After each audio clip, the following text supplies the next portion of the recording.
this is like that great movie, Step Up to the Streets, which is, I mean, that's kind of where we're at right now.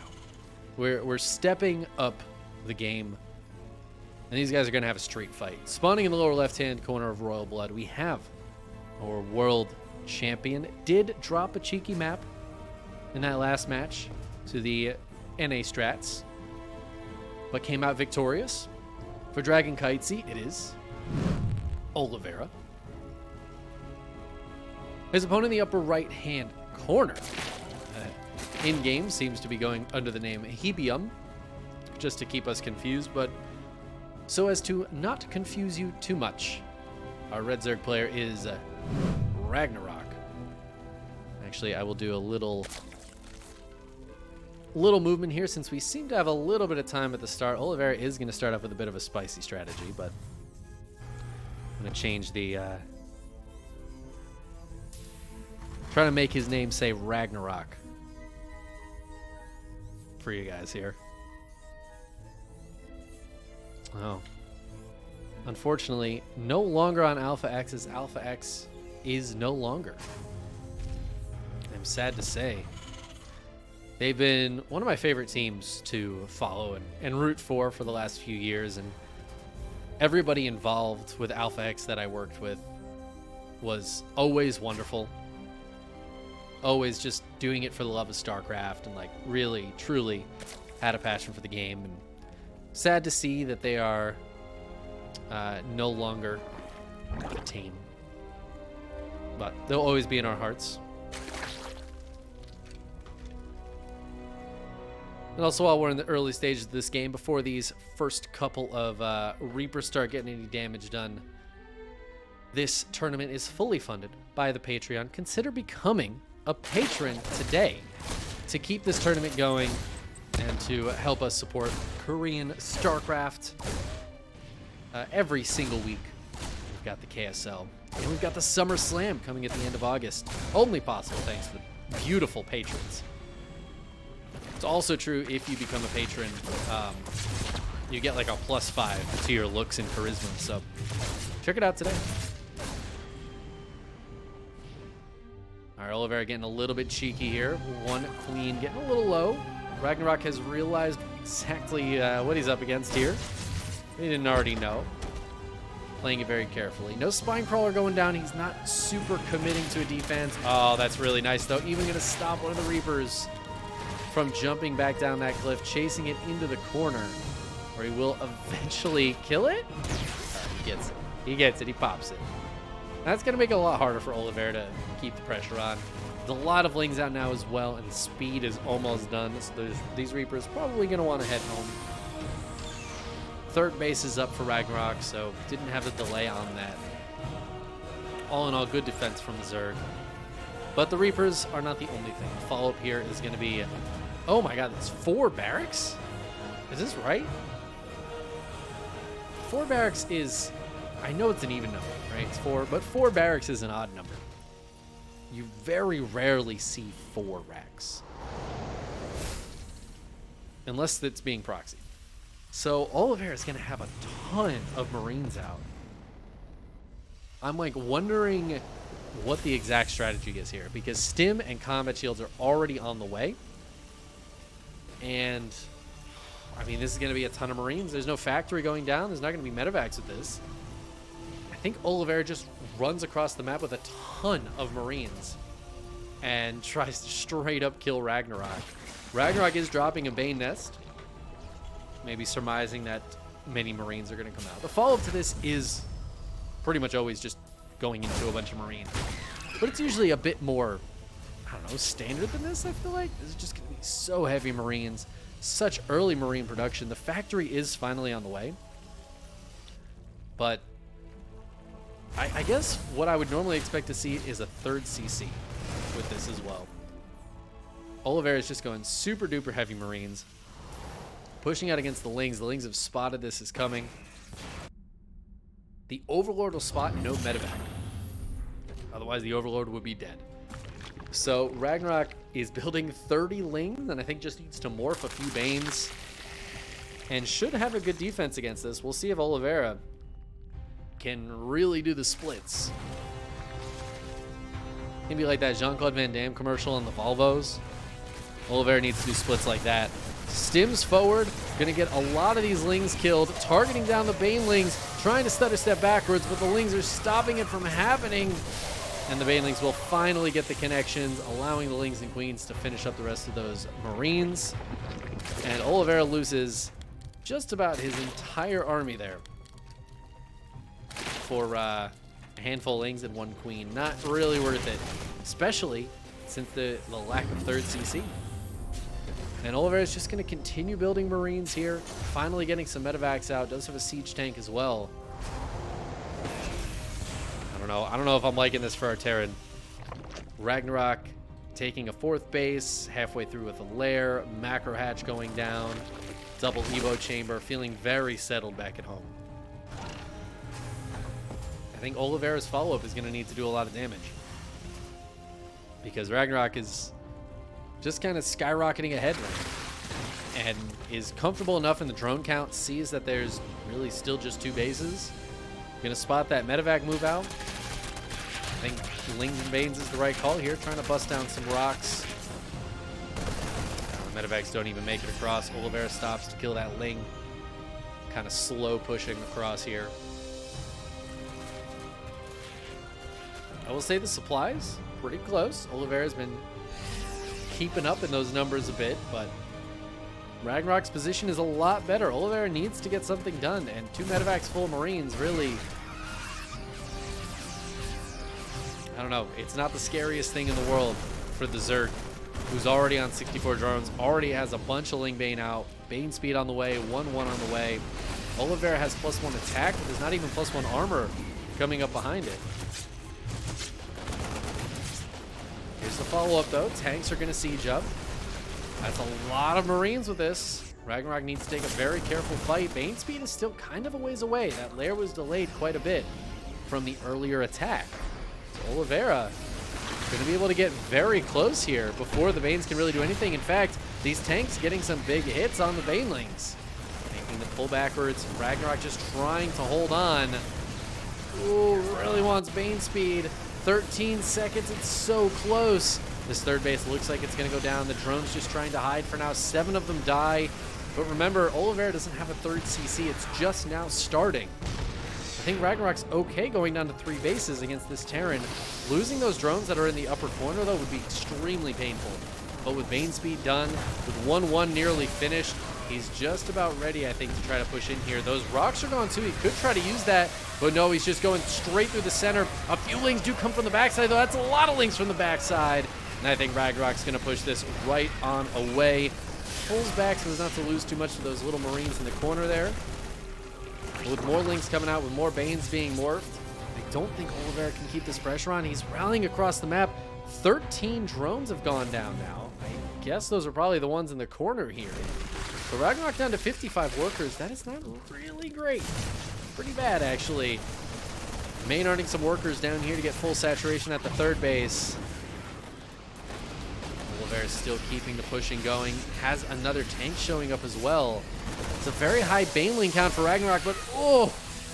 This tank just got 6 Baneling kills. That is actually huge. 12 more Lings on the way. Those Lings need to be here yesterday. The RagnaroK actually struggling with this so much more than I had expected him to.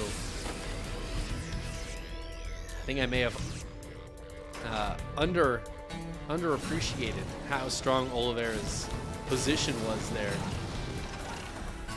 Really nice Marine spread, lots of tanks. Tank fire, I should say. Oliveira going to poke forward with these Marines, just trying to draw the Lings and Banes into the tank fire, but another big Ling flank, and I think this one will actually push Oliveira away. Tanks just trying to get the damage they can before they go down.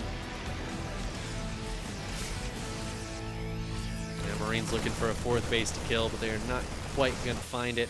Lings and Banes looking for a counterattack. The SCVs aren't quite here yet. This might force a lift up on the base, a cancel on the CC morph. Oliveira, though, still putting pressure on the other side of the map. He's got this drop down here. He's got the drop over to the right. Could try to hop into the main base.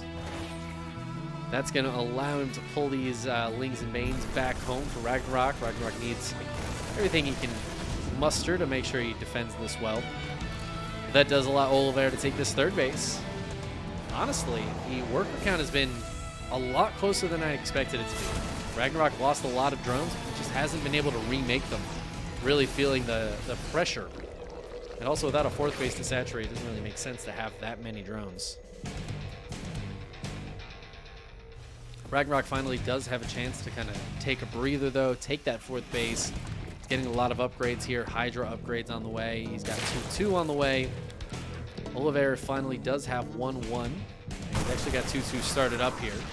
A little bit behind an upgrade, but not super far back. Hydra's out means it's a little bit more dangerous for these medevacs to be flying around. But again, Oliveira, he's going to do a little bit of splitting here. It looks like the Overlord spotted this. So RagnaroK knew something on the left. Going to be able to protect his fourth base. That is a crucial base. RagnaroK desperately needs this base right now, and he needs it fully saturated. Like a while ago, he needs it. Like yesterday. You got 24 hours.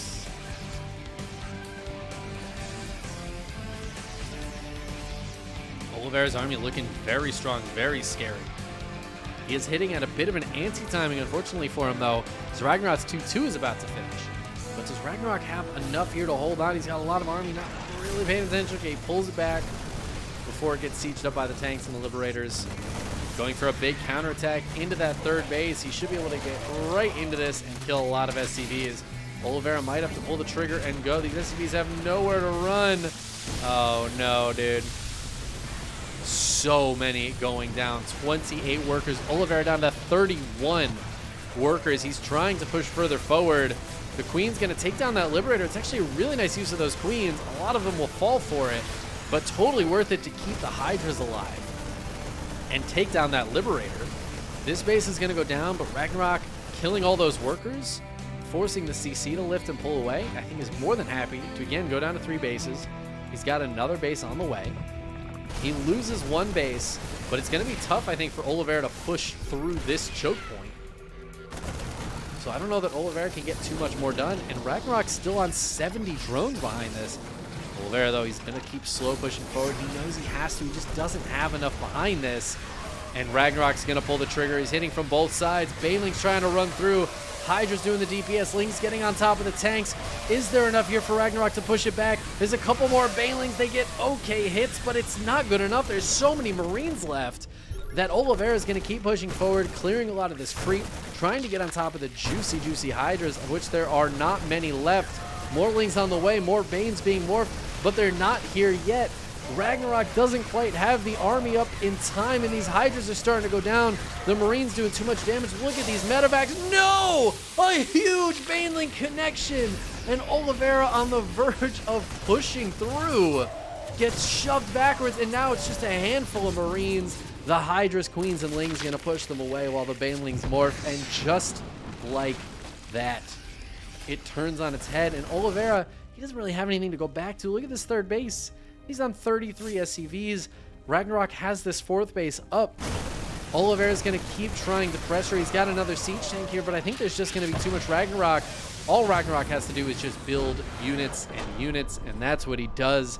And GG gets called. RagnaroK holds on there by the absolute skin of his teeth.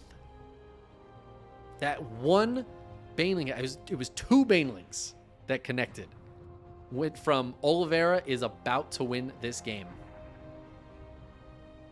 to RagnaroK wins the game.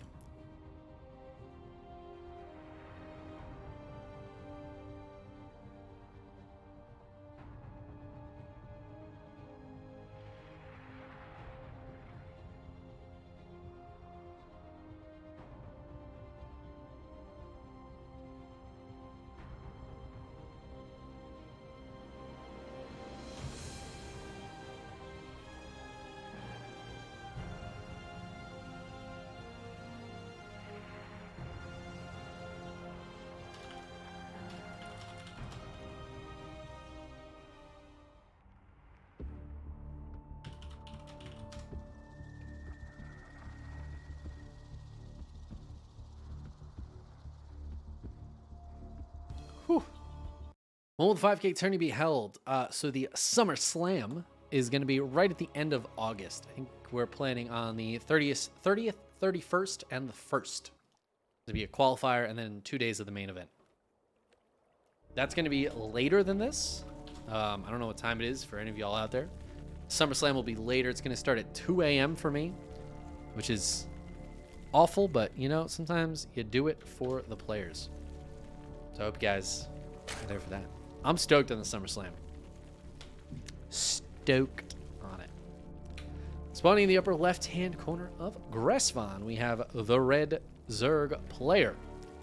Taking game one, it is RagnaroK. I'm glad he spawned in the same spot. I don't have to move the names. His opponent in the lower right-hand corner is the blue Terran for Dragon Kitesy Gaming, Oliveira. You're literally taking leave from work so you can watch the Summer Slam. If it makes you feel better, I'm also taking off of work to make sure I can cast and run the Summer Slam. And yes, these games are live. Call me Goose. They are happening right now as we speak. As I speak. You might be speaking, I'm not sure. But I'm for sure speaking. It's kind of my job. As much as some people in chat might be like, God, just shut up, honestly. It's too bad. I have to do it. I gotta talk.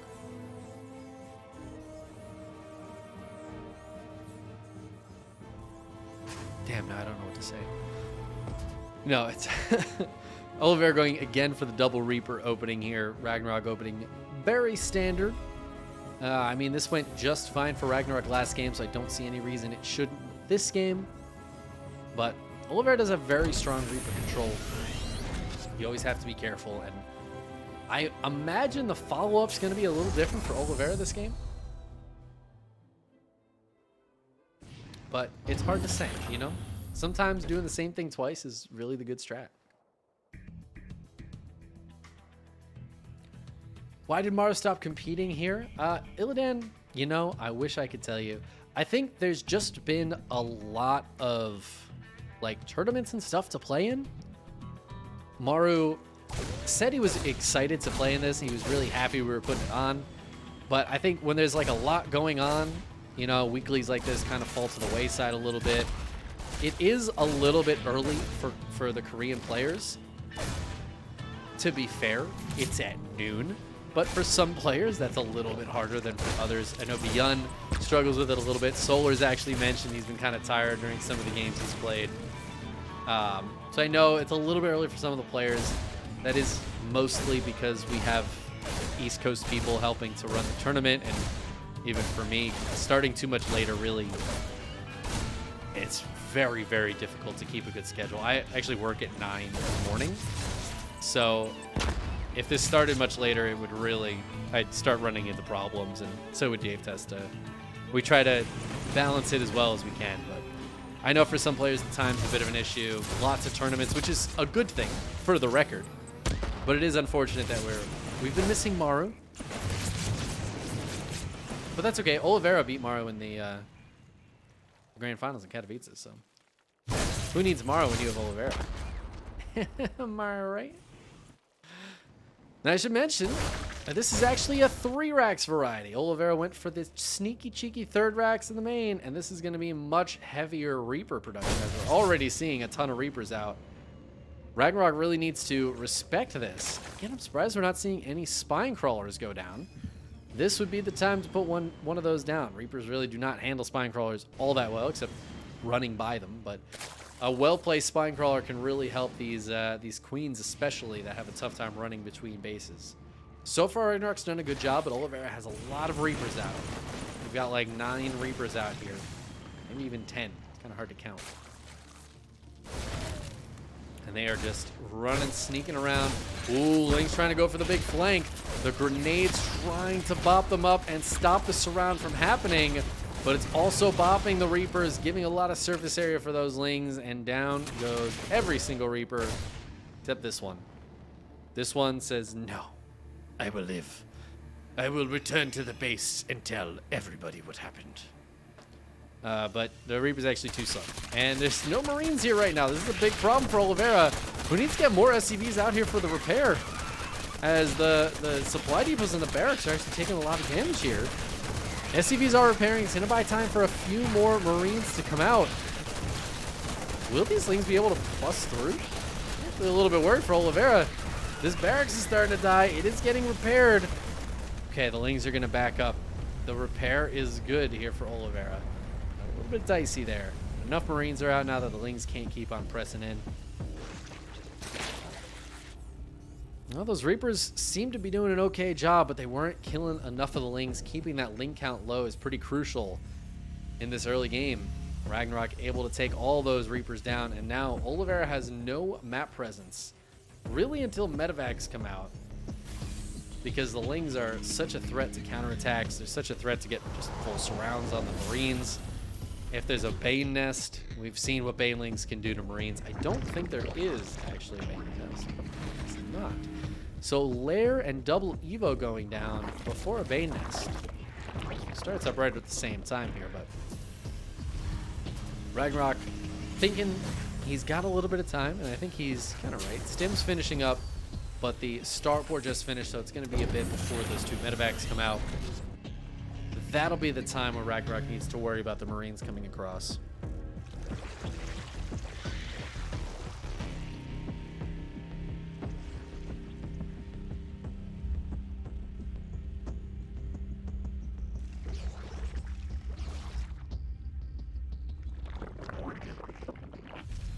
1-1 starting up for both players.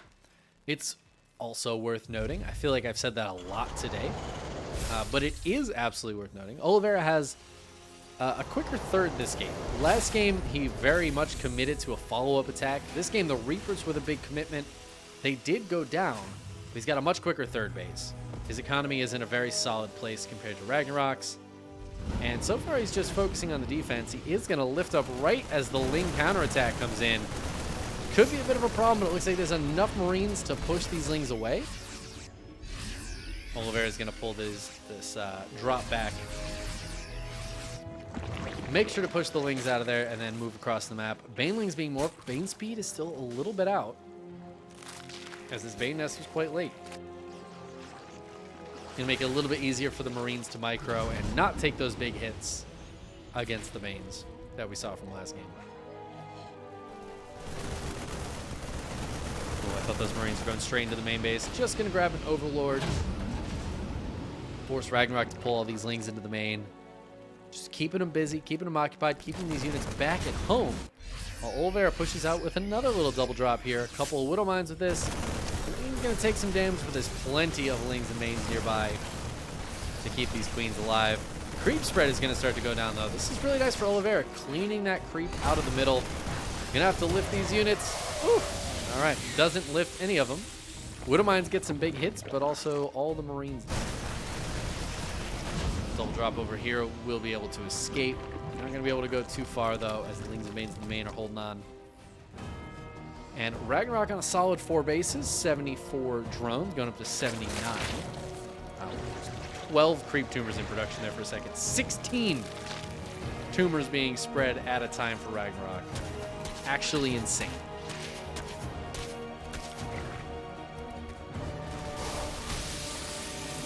Double drop. Doing its best, trying to trade nicely with the Banes at the very least, but not really getting any damage done. Oliveira definitely going to need this 4th base up fairly soon. This is the 5th on the way for RagnaroK. Looks like it was canceled and forced to rebuild. Yeah, Drop's doing a nice job now, though. Really pulling RagnaroK out of position here. A few drones going down. His base being canceled. Oliveira is finding some bits and pieces of damage. It's just more Marines, and now Marauders behind this. The heavy bio mine out of Oliveira. I think it's still just the one factory producing mines. We don't have the second factory to get drilling claws or anything like that. Oliveira's taking that 4th base. Oh! Banelings absolutely smush this army. It looks like Oliveira was focused somewhere else. I'm not really sure where else, though. Hydra's actually taking down medevacs as well. This seems to be going from bad to worse all of a sudden for Oliveira. Looks like there is a little drop that was trying to happen up here.